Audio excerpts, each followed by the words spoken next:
single and young. How did you Yeah, handle in sexual my urges as a young woman? You know, listen, I heard somebody put it this way.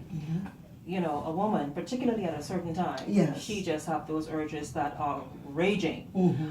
But then you're a Christian and you're trying to keep yourself and remain pure. Right. How did you handle that? Well, I don't want to seem too deep and spiritual, but spiritually it did help. I had committed myself a lot to prayer, fasting, seeking God, but at the very same time, because I'm a woman, born with natural desires, it suppressed them, but they were still there. They were still needed to be dealt with. But they were able to be suppressed and controlled by my spiritual life and my spiritual walk and interest in God.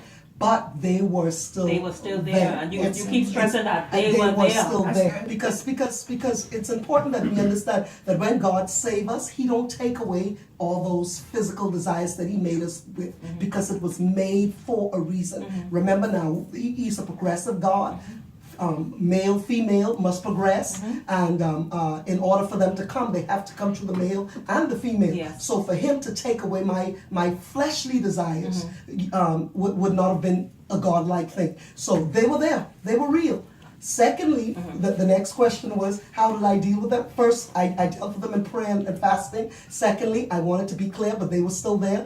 Thirdly, I also sought God for a mate in my life. Okay. You prayed for a man. I got prayerful, baby.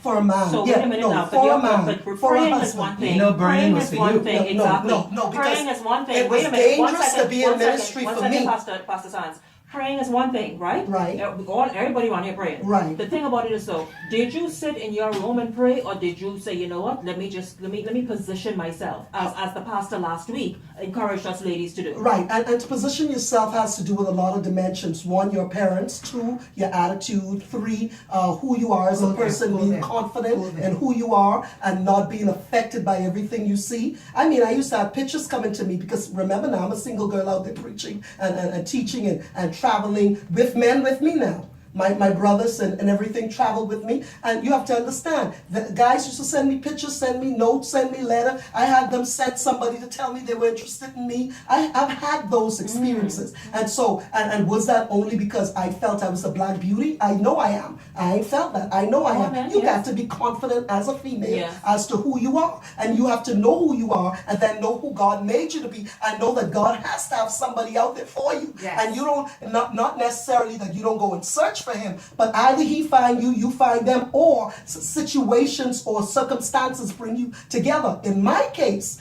I was preaching in a church. And while I'm preaching in the church, a young guy, tall, bright, curly, nice looking thing. Hallelujah. Jesus. He walked into the church. Calm The down, church please. Calm down in this it's about small. It's so small. It's in Bain Town, and it's seating at least 25 to 30 persons at least. And he gets in there and he comes in, and I took a look at him. When I took a look at him, oh honey, but I had to turn and keep speaking in tongues and keep preaching, because I was woman. I was human. Yes. And I was desirous. But you have to stick with the script. I had to stick with the script and the scriptures and continue to preach.